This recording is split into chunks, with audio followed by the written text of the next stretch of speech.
Hello YouTube, this is Mad Movie Mark with another Mad Movie Mark movie review as I continue to count down my top 10 favorite movies of all time. Number 10 was Magnolia and number 9 was Amadeus, both of which were 3-hour movies, which I completely forgot about when I decided to start doing this, but they're great movies, so it ended up being fine. Number 8 is going to be Christopher Nolan's movie Memento. Memento stars Guy Pearce as Lenny, Carrie Ann Moss as Natalie, Joe Pantolliano as Teddy, Stephen Tobolowsky as Sammy, and Harriet Samson Harris as Sammy's wife. So a quick story about Memento before I go on with the review. I used to work at a movie rental store called Hollywood Video. Every day when I would go into Hollywood Video, there would be 3 things that would always happen. Rain or shine, didn't matter what day of the week it was, these 3 things I could always look forward to. The first thing that I could always look forward to, and this happened more often than any of the other 2 things I'm about to mention, we would always get pockets and group of children, usually preteen to early teens. They would come in groups of 3 to 5 people at a time. They would usually be coming in because they were having some sort of a party or sleepover at their house, and they would always come up and they would ask the same question every single time, and that question was, what is your guys' best scary movie that you have in the store? I would never know how to answer that question because I didn't watch scary movies at the time. I felt like a lot of them were always the same, except for The Exorcist, which is my favorite scary movie of all time, but not really a party movie. At least maybe not. I don't know. So I would usually punt that question to someone else and let them answer it. The second question that was always asked all the time, every single day, like clockwork, was, do you guys have the movie The Notebook? This was always asked by a couple, usually boyfriend, girlfriend. They were having some sort of movie night with each other. Unfortunately, I would have to disappoint them by telling them, no, we do not have The Notebook. And that's because it was the movie that was most frequently stolen from our store. Whenever we would get a new copy of the movie, we would only have it for a couple days and then it would be stolen. So unfortunately, we did not carry that movie. And then the third question, and this is the one that pertains to the most to Memento, would be, what is your best psychological thriller that you have? Like, we want a movie that's just going to blow our minds, that we have to watch intently, we have to put all the puzzle pieces together, and at the end, we're just left completely blown away because we couldn't guess what was going to happen, we couldn't guess the ending, some sort of twist is usually involved, and we just want to have an entertaining night that's just going to blow us away. And I would always recommend Memento for that movie. Even to this day, I don't know if I could think of a better movie that fits that criteria than Memento. And the proof was always given to me when people would come back and tell me what a great movie it was, that they were completely thrilled and they were completely blown away by the ending and the way the story is told. And these are people who never would have watched Memento. They've never heard of it before. So I felt really good. I was able to, if I was having a bad day, I felt really good that I was able to disappoint a lovely couple who wanted to watch The Notebook, and then that I got to make someone's day better by recommending Memento. So it was a satisfying job.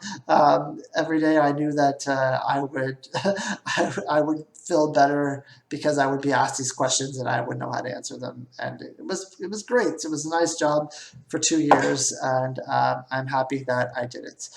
So I haven't seen a lot of movies with Guy Pearce. I have seen a couple, but not too many.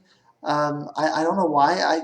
Everything I've seen him in, I think he's great in. I think he's a great actor. One movie I did see with him before this movie was a movie called L.A. Confidential. L.A. Confidential is a movie where Guy Pearce plays a detective. Prior to becoming a detective, his father was killed early on in his life. His father was a cop. He was killed by an unknown assailant. They never were able to find out who it was. They never were able to even find a name. So Guy Pearce gave him a nickname called Rollo Tomasi, and dedicated his life to becoming a cop, to righting the wrongs, like his dad was wrong, to catching the criminals that don't have names, criminals that people can't find. That's why he wanted to become a detective, so he could find these people. And his character is not that dissimilar from what he plays in Memento.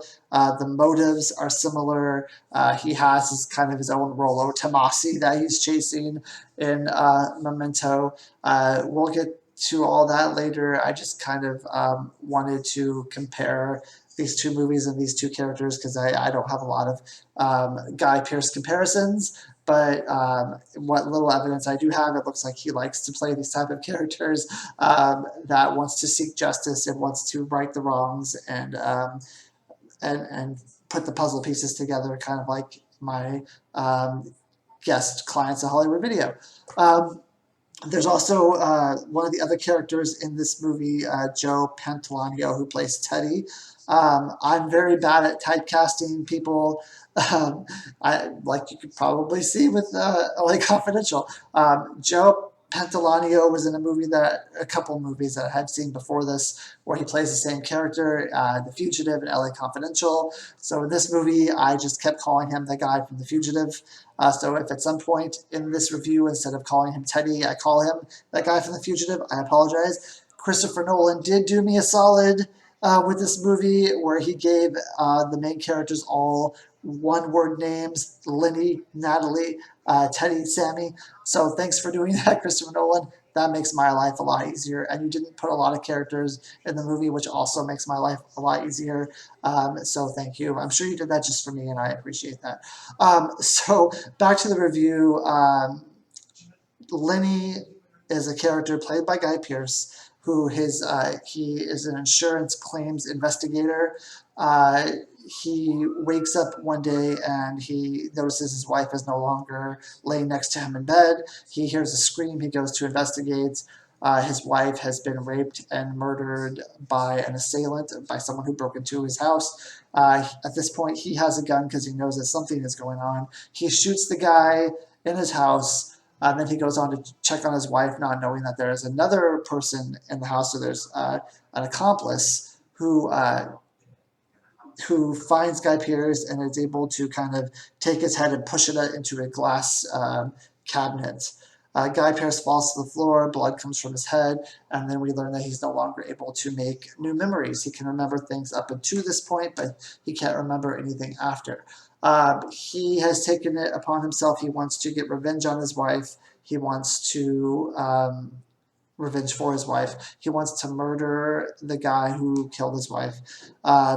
So he decides to start investigating. He's helped along the way by Teddy's character, who is a cop, who has his own motives as to why he's helping helping Lenny. Everyone in this movie has their own motives as to why they're helping Lenny. It's very easy to use Lenny, since he's not able to make his own memories, to use him for your own advantages. You can seem like you're helping him, but you're actually also helping yourself at the same time, since he's not going to remember it anyway. So as Lenny is going on, since he can't make new memories, he starts tattooing clues on his body that he finds. John G. killed my wife is one clue. License plate number of the car that he finds out. Whenever he finds like a clue, he tattoos all over his body the different clues so he can keep things straight. He has his own system where he goes off repetition, and he tries to remember the best he can. He has these people in his life, like I said, who he relies on, but he can't remember how he met them. He can't remember if they're helping him or not. So he reaches out to them for help, but he also has clues written down, like, don't trust this guy, don't trust that person, don't trust this person lies. So throughout the movie, he's quite confused, quite disoriented. relying on the little information he has, trying to piece things together, trying to figure things out. And the story is told in a way that also confuses the audience. So there's a black and white portion of the movie that starts at the beginning and tells it as a regular movie would, from start to finish. And then there's a colored version of the movie that starts at the end and tells it in reverse order from end to beginning. And then they kind of meet up in the middle at some point, or they kind of meet up at the end, and everything comes together. There's also a way in which the movie, it gives you kind of like the result of something, and then it tells you how it got to that result, and then it shows you that result again. So everything is kind of sandwiched together a little bit, where you have result, and then how it happened. It's hard to explain. There's a 17-minute video on YouTube that you can go to that explains all of this and how the movie works. I recommend, Christopher Nolan is the one who talks about this and tells you how it happens. I recommend going and watching that because it is confusing, and he is able to tell you how his movie works. This movie is very good. I recommend it to all my friends. The storytelling is unique. The acting is very good. You never know. It's hard to know everyone's motives, why they're helping Lenny, what they want for themselves. But you eventually learn that. It works very well. The storytelling works very well. I know how they came up with the idea because I watched a 17-minute video where Christopher Nolan explains it. But even then, it's genius storytelling. It's everything about it is fantastic. I've watched it with my friends because I recommended it to them, and sometimes the only way I can get them to watch the movies I recommend is to watch it with them.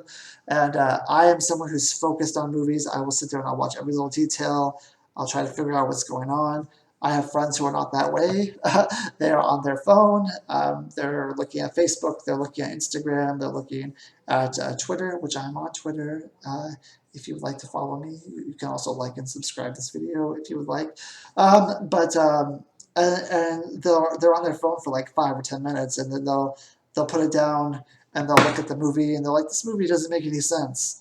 And I'll be like, of course it doesn't make sense. You're not watching it. This is a movie that you really have to pay attention to. You really have to be focused. You can't be tired.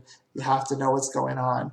But if you watch the movie, if you intently watch the movie, you understand what's going on.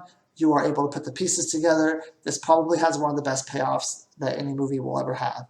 For me, it's not like a Usual Suspects. It's not like a Sixth Sense, where this movie has been called a gimmick movie before.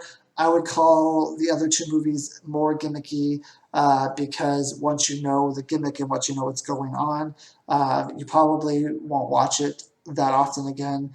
Usual Suspects, I've seen it twice. I'm not a huge fan of it, but once I saw it and once I knew what the twist ending was, I don't want to go back to it because there's no payoff. It's not a movie that makes me think all that much, except for at the end where it like throws things at you and makes you put things together that you would never have seen before. This movie is not that kind of movie. This movie, it really makes you think throughout the entire movie. You're trying to think about what's happening, what's going on, what are these people doing, why are they doing it, and the payoff is amazing. I recommend this movie to everyone. This movie is a perfect 10 out of 10 for me. This is my top 10 movies of all time, so there will be some 10s. Magnolia or Amadeus, I believe, was a 10 also. I don't just throw 10s out there. It's just because it's my top 10 movies of all time. But this movie is fantastic, and I recommend that everyone should go see it. I will say that although the ending is great, there is a Martin Scorsese, Leonardo DiCaprio movie that rips off the ending to this movie. I will not tell you what that is because you probably have seen it. It's a popular movie, and maybe you've seen that and not Memento. But when I saw the Martin Scorsese movie, I hated it because it ripped off the ending to this movie. Some people will probably tell you that it did not rip off the ending. It was just a coincidence. I don't believe that's true. They spend the last hour of their movie ripping the ending off to Memento, and the Memento is just, it's a little over an hour and a half. So I mean, the whole movie. Um, but I think you could say Christopher Nolan has made it in the industry when Martin Scorsese rips off his ending. It's kind of like if Weird Al makes a parody about you, you've made it in the music industry. Um, but so hopefully, if you see Memento and you saw the Scorsese movie, it's not completely ruined for you because this is a great movie. It's unique, and I'm really sad that that Scorsese movie ripped off the ending to Memento. But anyway, it's a great movie. I recommend seeing it. See it with your friends. See it by yourself. See it however you want. It is a good movie that you can watch with people because you can, each of you can put together the pieces together. It's a movie that you can talk your way through as you're watching it. But I do recommend seeing it. That was my number 8 favorite movie of all time. Next up is going to be number 7, which is going to be Paths of Glory, which is a Stanley Kubrick war film. Who would have thought? Stanley Kubrick doing a war film? You could have fooled me. Anyway, have a good day. Thank you.